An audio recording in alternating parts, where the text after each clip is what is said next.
Welcome to HRUnpacked, a podcast about HR workplace issues, where we analyse and then discuss the latest developments in HR and employment law that impact both employers and employees. Brill, so welcome to our podcast. It's an absolute pleasure to have you with us today, and today we're going to be talking about everything AI and how AI can help HR professionals in the workplace in particular, because we're both from an HR background, and we're very pleased and privileged to have a special guest today, Dr Maria Kuta, from right here at Salford Business School, or Salford University itself. So Maria, if you'd like to introduce yourself and give us a bit of insight into what you do here, that'd be great. Thank you. I'm a reader. My specialism is information systems. I'm particularly interested in the intersection between humans and technology, and especially what that means in terms of the use of technology in business. So it's that kind of human element that is my particular research interest. Right. We do a lot of work. I'm co-lead for the Disruptive Technologies Research Centre, and we focus on the impact of changing technology both for individuals and for business. So we've got projects that work across the university through different schools. Right. And of course AI is absolutely at the forefront of emerging technologies at the moment. Brilliant. Well, thank you so much for being with us today. It's great to have you with us. Information systems then, when we look at that topic area now, it's so prevalent in all kind of walks of life. How did you get into researching it and being an academic? So my background has meandered its way into information systems. I started out in law and then over to the dark side of computer science. But I feel like information systems is kind of the bit that sits almost in the sweet spot in the middle, because information systems is very much about the application of digital technology and computing systems. It's about that understanding that actually in kind of the real world they're socio-technical systems. We can't look at them just from the point of view of that kind of the technical side, and having that legal background, a bit more understanding of some of the issues that organisations face brought me quite naturally to the bit of information systems in the middle. I don't think people realise or understand how much the law is involved with information systems.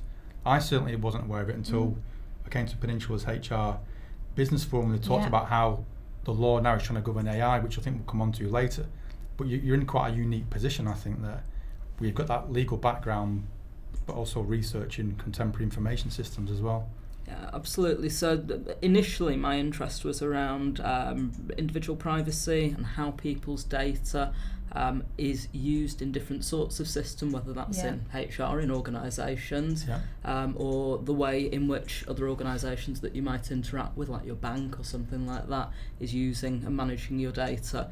That's obviously changed a lot over the years, but a lot of the regulation sits around that kind of spot of data protection and GDPR type legislation. And it's interesting that that is what's underpinning and driving the focus around AI regulation, although obviously that is quite different. Do you see a lot of synergy from when the personal data issues came out, when that first started, and AI now, which has become more prevalent? Do you see the kind of correlation between that?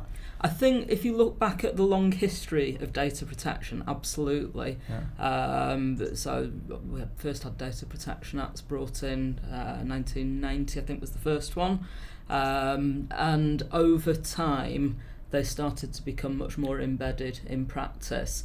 Now we've got to the point where kind of once GDPR was introduced and kind of the follow-on UK law, they're now kind of part of widespread accepted practice rather than being seen as something that's other and not really well understood. I think the real difference though with AI is the speed at which things are moving. Digital technologies change really quickly anyway, but AI is just absolutely feeling like it's got rocket fuel under it at the moment. So that brings us on nicely to, we did a global survey at Peninsula of all our clients across the globe, and the UK stood out in that it was massively higher than any other area of the globe, in that 74% of businesses hadn't embraced AI. Now, we're primarily SMEs, so it's important to note that. But in your experience, what are you seeing what types of businesses are you seeing embrace AI, and what for? So there is definitely a distinction between the take-up of AI between large businesses and SMEs. That's been reflected in the government survey, the QAIS briefing actually that the Chamber of Commerce run. They ask questions specifically about AI each time, and we definitely have seen up to this point very much those kind of two speeds with the large and small businesses. I think that's rooted in the fact that for the larger businesses who have much better understanding of their data and they have much larger data sets, they're much more likely to be involved in using AI to train, to understand the data that they have. For SMEs, that's much more challenging. They don't have the same access to data sets. They also don't have the same expertise in terms of how to manage that data, and they're less likely to be what we'd call data-driven organisations. I think that is probably what accounts for the sort of the two-speed element. I think the other important thing to dissociate, though, kind of in that part of the question, is what we've seen over the last 12 months is a huge focus on generative AI. And the larger businesses that have been using AI have been using probably less the generative but more machine learning, actually training and learning about the data sets that they've got. That's changing all the time now as more organisations move into the generative space. So, just interrupting there, and apologies for such, but, there is a real lack of understanding of AI, what it is, and some of the terms that you even use there, to be honest, Maria. So for the benefit of the viewer, just explain to us what generative, can't even say it, AI is, if you would, please. Absolutely. So AI is artificial intelligence at a very kind of broad or general level. Machines that are able to behave or think like humans. The famous Turing test refers to whether or not somebody would be unable to distinguish whether they're talking to a human or a machine. Generative AI is systems or tools that use large language models that have been trained to be able to either predict the next piece of text or to generate something like an image or video. ChatGPT. ChatGPT is probably the most widespread example. There are very similar ones from other providers. So Google have Bard, Microsoft have Bing Chat. But the difference with generative AI is that they're doing something in that creative space. So they can produce text, they can produce speech, they can produce very human-sounding speech that copies somebody's voice, and there's lots of work around image generation, video generation, and then how you can bring those things together. And that's what's really drawn a lot of the attention over the last 12 months or so. It certainly has in the media, hasn't it? Yeah, it has, So is AI more from finding out things to eventually telling us what we should be thinking? Is that where we are at the moment, or are we not quite there yet? So there's a little bit of a difference in terms of using AI to understand versus the prediction model. I think that comes back to the balance about how we think about artificial intelligence as mimicking the kind of things that humans do. AI is very good at helping us to understand huge amounts of information. It's now getting better at moving into that predictive space as well. As we learn more about it and the models become more powerful, we're now able to apply it better in that area. Is that quite a scary concept for you, where it is getting to that humanistic space where it can think and be creative? There is a lot of hype around where we are moving in terms of AI, where we're getting very good in terms of elements like the predictive parts of it are on very focused problem sets, problem spaces that we're getting to. So lots of examples in medicine, for example, where the AI are doing very powerful things, some real benefits from it, that's still quite a step away from something that really mimics a full human. And I think that's the bit that really is the scary bit for most people. I know when you look at the media headlines, the scare stories tend to fall into two big areas. One is AI is going to take all our jobs. The other is that killer robots are out to get us. Yeah, that is so true, isn't it? That is what is getting the profile, isn't it? But you touched on there the great things it can do as well. So in business, what kind of things are you seeing it being used for that add value? So two key areas where businesses are starting to bring it in are robotic process automation. So effectively starting to carry out processes using technology with AI being trained to understand how to refine those processes and then perhaps to suggest different ways in which they might be carried out. The other area, which I think is the one that people might be familiar with that they see, is that then is underpinning chatbots. So some of that process automation about responding to customer queries, chatbots are now much more sophisticated in being able to learn from the data sets that they're provided with and then from the responses that they're given and the work that they're doing with customers. Training the brain. Absolutely. Good stuff. You've done some really good research around HR policies, haven't you? So we have done a trial of using generative AI technologies like ChatGPT to see whether or not they would be helpful in generating policies. That was a really interesting exercise. We tried it two different ways. One, we just asked the AI tool to produce a policy for us, to produce an EDI policy. The second way we tried to do it was by seeding it, by giving it some examples of policies and organisational styles. In actual fact, we didn't find as much difference between the two as you might have expected that there would be, and it seemed that the policies that were generated, almost kind of, just with that initial prompt, were equally useful compared to the ones where we had tried to shape it a little bit.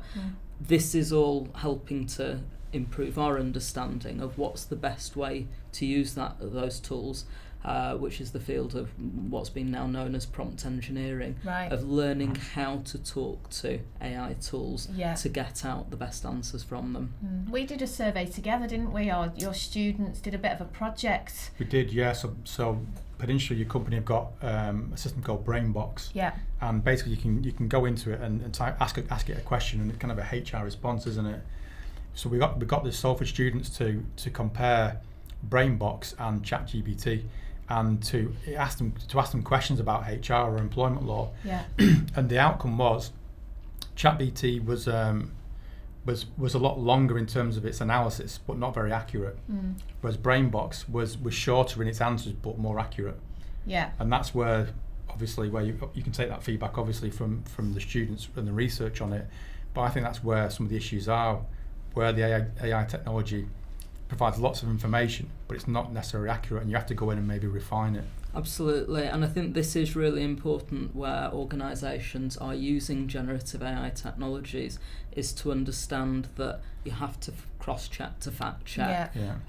They are very good at generating text that sounds very plausible, but that doesn't necessarily mean that they're giving you accurate facts back. It's very common actually that they provide information that's not factually correct. That's being termed hallucinating.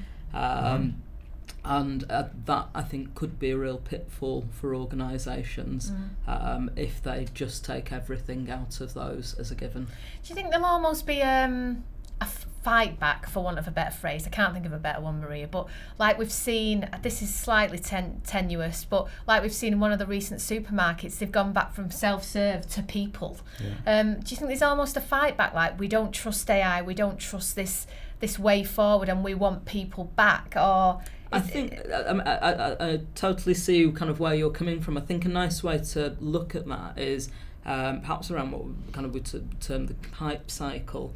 Gartner's hype cycles, and they look at kind of new technologies, and you kind of reach this explosion of everybody's talking about them and their huge expectations. and then actually you drop down into this kind of trough where everyone gets a little bit disillusioned with what's happening. And especially with the amount of media hype that AI has been getting, it's getting so much traction.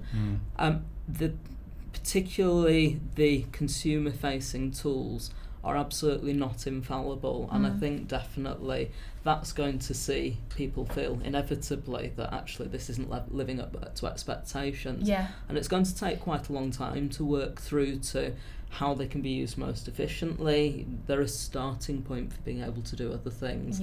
I'm sure, as you've kind of understood in the development of BrainBox, that using generative tools to provide information is actually a very complex space, and getting in to a position where you're confident about the accuracy and the usefulness of the advice that's being given back is a really complex challenge.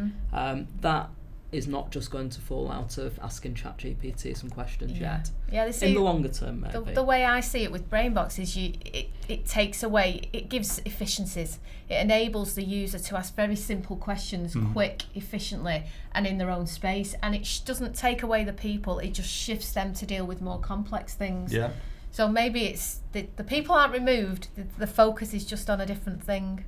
Absolutely. There's a lovely quote around that area of whether AI is going to take the job. And it's not AI that's going to take your job, it's somebody using it will. And that links into, I think, kind of the importance of skills around using AI for the next, first of all, for the next generation of business students coming through. That's our area of interest, but also for organisations to understand about how to upskill their workforces.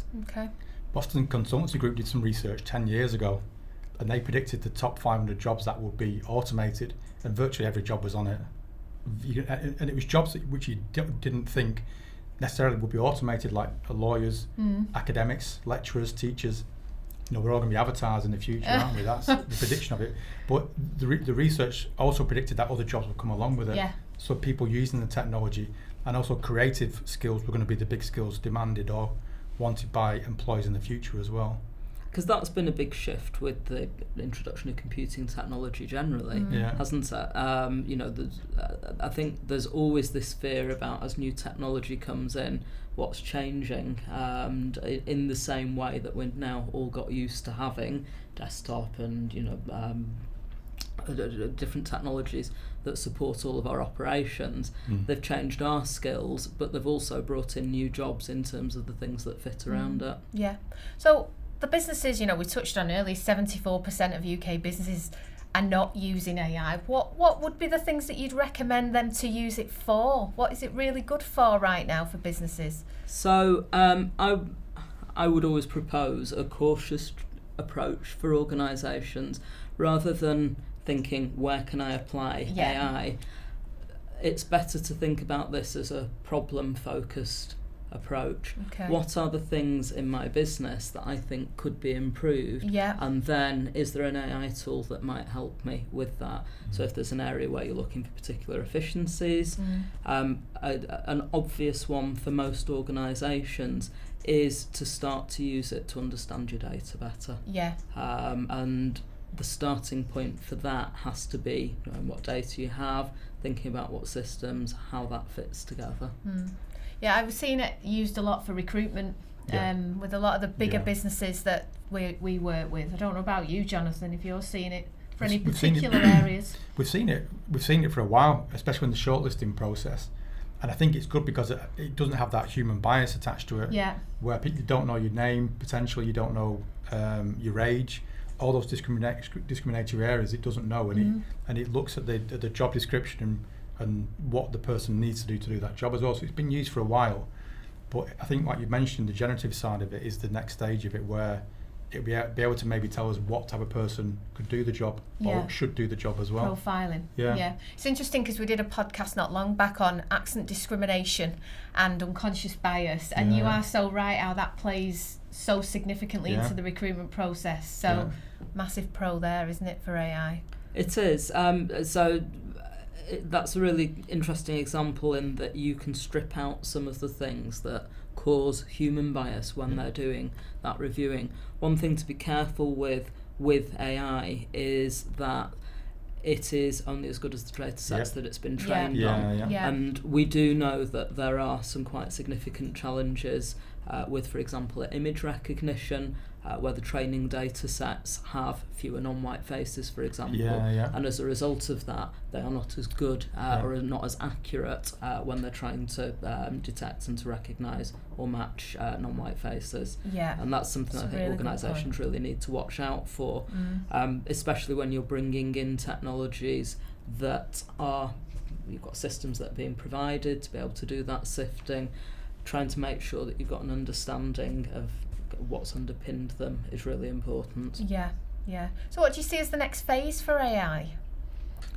That's a really interesting question. So generative AI has really changed the landscape and started to shake things up a lot. I think we're probably going to be entering a period over the next few years where we start to see the fallout of that. There are a lot of new tools coming on board that use those generative AI technologies, so it's less about an organisation necessarily going themselves and saying, actually, I'll use ChatGPT to develop the things or to get the information that I want. There'll be other people who use that language model to then go away and sell things back. So some of the examples that came out very quickly in the creative space are things that will for example, help with logo, marketing campaigns, even helping you to generate your business model, all of those kind of things, and working on business ideas. So it's interesting to see all of the things that are falling into the market. Interesting to find out what jobs will be left then, because that really is creative technology, that. It is. It still needs somebody to drive it. There still needs to be, I think, for any organisation, a focus on where are you going to actually apply those things. Where do you need? Why do you need those images? What things are they going to do for you? So although you can get a lot of support from the technologies that will help, I think you'll find that the human element is becoming more specialised around how you use those technologies to help you with what you're doing. I just feel that when the SMEs we deal with, they're just so far behind the curve in that they don't even know what their view is on AI, and we're helping them draft an AI policy to say how they think their staff should interact with it. I think they're quite behind. It's like telephone and internet policies years ago. They were quite behind it then, weren't they? And they're always behind one step all the time. So I think there's a real lack of education for businesses in what they think about it and how they're going to use it, and that's something we're helping them navigate. What even their view is, their company stance is on it, and reflecting that in a policy. Does it feel like businesses have got a lot to learn about it? I think there's a real spread, and SMEs are an interesting space because some SMEs are absolutely at the forefront of using really novel technologies, whereas also in that space, and much more so than you see with bigger organisations, you also have quite a lot of organisations who are still very non-digital. We talk about the concept of digital maturity. There are many SMEs which have very little use of digital technologies. For them to suddenly say, I need to be using AI, how am I going to step up? A better starting point would be to think about how you can start to digitise some of your processes, how you can start to understand how you can use data better to inform the decision making. And I think from that you will naturally get to points where you might see some opportunities then to apply AI. When you say that, even embracing digitalisation, I go into companies that they've not even got computers. They've still got filing cabinets, and nothing's saved on a P file, and so it's you are right. They've got a lot of steps to go. But as AI becomes more accessible, it will be easier for them to bring things in piece by piece. Right. Going back to the legal side of it, which you mentioned at the start, there's been a lot of talk, like you said, Elon Musk has come out and said we need to kind of slow down a bit and maybe have frameworks. Do you think that's what will have to happen, where maybe countries or member states of a bigger organisation will introduce legislation or frameworks to work in, or do you think it'll be a free-for-all like it is at the moment? I think certainly we will see regulation coming in, and I think certainly we do need to see regulation. Could AI draft that regulation? Yeah. Do ChatGPT, please draft me an AI regulation. Have to try that when you get out of it. Yeah. There is already quite a lot of work going on in that space. So the EU have a framework coming in, and this is where I guess kind of AI is an application of some of the, or is an interesting case study of the challenges of global regulation or regulating things that have impacts globally, and we just in the same way that we've seen actually with GDPR. Yeah.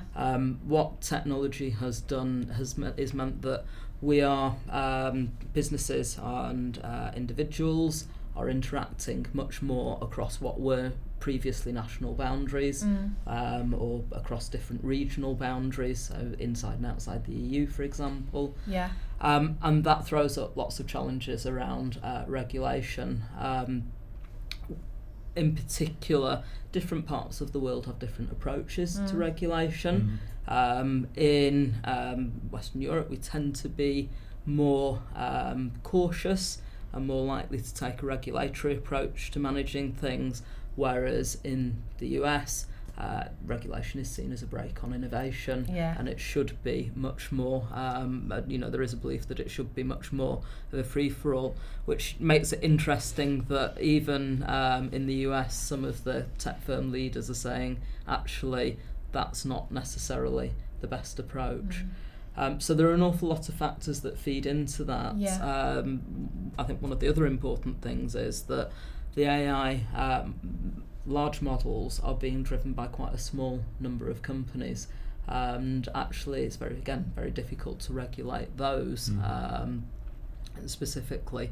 I think there's a lot being currently placed on them taking a responsible approach, which is perhaps a dangerous assumption to make. Are there some countries that have adopted AI more prevalently than others? You mentioned the US. Are they kind of ahead in terms of not just usage of it, but how advanced it is for them, or is it fairly consistent across the world? It's not consistent across the world, and actually what we're starting to see, we've got a researcher in the business school looking at the AI divide. In the same way that we've seen with other digital technologies, there are gaps and different speeds at which different countries and regions of the world have the opportunity to take those on board, and there is some concern with that actually, as some countries increasingly adopt AI, that those countries that are still at a slower pace in adopting digital technologies will then also be at a disadvantage in adopting AI technologies, and may potentially be left behind. So it's an interesting area to look at to try to understand what you can do to close that gap or lessen the impact. Yeah, interestingly, in our survey, Australia was the one that came out top, right, with 41% of businesses embracing AI in some way. I don't know why, but Australia was the country out of them all. So a different approach, depending on where you are, Jonathan. Yeah, it must be lack of regulation maybe, or possibly. Okay, so in terms of, I suppose, to kind of bring it to a close, bring the podcast towards its end, give us the top 3 benefits and the top 3 negatives, if there are if there are negatives. I think for businesses, start on the kind of the downside. Yeah, do the downside first. That's the best way. I think there's the potential for introducing risk into an organisation. I think organisations need to be really clear that they understand what they're introducing when they're introducing AI technologies, that they understand the potential implications, and a bit like they do DPIA, so data protection impact assessment. An obvious approach would be to try to do something similar around AI, so that's a very practical thing that can be done. And I think the other kind of risk area for organisations, this links back to that kind of understanding the impact, is making sure that they're actually really clear on how AI is being used in those applications. Yeah. And that's not always obvious. I think there's often a kind of, great, we're using shiny AI to do these things, but you should take the responsibility to understand what's happening in there. Yeah. In terms of the benefits and the kind of the possibilities, I think AI gives us the possibility to do things that goes beyond what an individual human would be able to do in terms of that depth of understanding across huge amounts of data. I mean, that's a real opportunity for most organisations.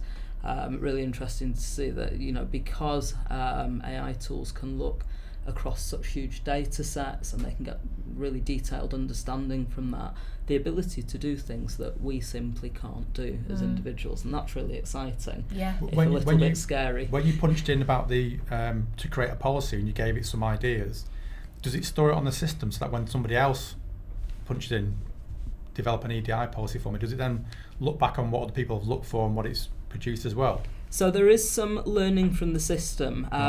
What you see when you're using an open tool like ChatGPT won't necessarily instantly be giving you what's been learned. So they're training data sets, cut-off point, for example, but there are lots of plugins and things that you can use for that. And of course, one of the reasons those models and those tools are being made available is that people can feed more information in. There is a danger with that as well, though, that increasingly that information that they are learning from is AI generated itself. Yeah.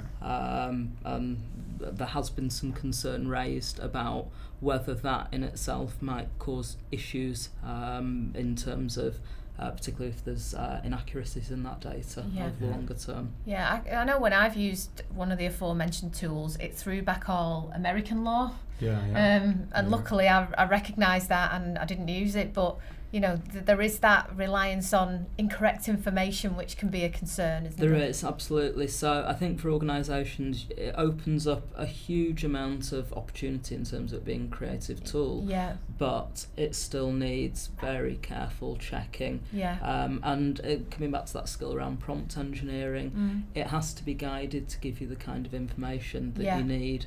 It's much more conversational than going to ask, for example, Google a specific question. We've had students who we've asked them to do an assignment and you can tell they've used AI and they're quoting American legislation. Really? So they've not checked it, they've just used it. Right. But they may just presume it was accurate. It's you never know what their thought process is, but you've got to look at it and edit it and make sure it is accurate. Yeah, you at least check if you're going to cheat. Absolutely. Brill, okay. Yeah. Well, thanks, Maria. That's fantastic. The research you're doing is really valuable, and what you've talked about in that conversation piece, especially, was fascinating. Yeah. Because I certainly don't know that much about AI. I'll be perfectly honest. I think I'm one of them people that don't know a lot at all. I mean, you hear about it. There was Bletchley Park, wasn't there, at the beginning of November? You hear the worries, but actual understanding how it can add benefit and the use in an SME, I think there's a long way to go. So it might be interesting to do a revisit of this in a year's time, Maria, see the progress made. Yeah. And I think actually, in practice, what a lot of organisations will see, very kind of steady, kind of slow creep of different things gradually coming in. For organisations that use Microsoft tools, if you use PowerPoint now, designers using AI to help you to make your slides look prettier. Or Excel's now using AI to help you to analyse your data. All of those suggestive things are areas where organisations, and especially SMEs, are going to be getting the benefit of AI, even if they're not actively going out and seeking it. So it's in the background then, is it? Yes, absolutely. Right. So there's, in particular with the enterprise tools around Microsoft 365 suite or similarly the Google ones, lots and lots of small feature release. And because those are now cloud-based systems, you might go in, you might see a new little button, and they're gradually being introduced. Using it and they don't even know. Absolutely. Thanks, Maria. Thanks, Maria. Thank you.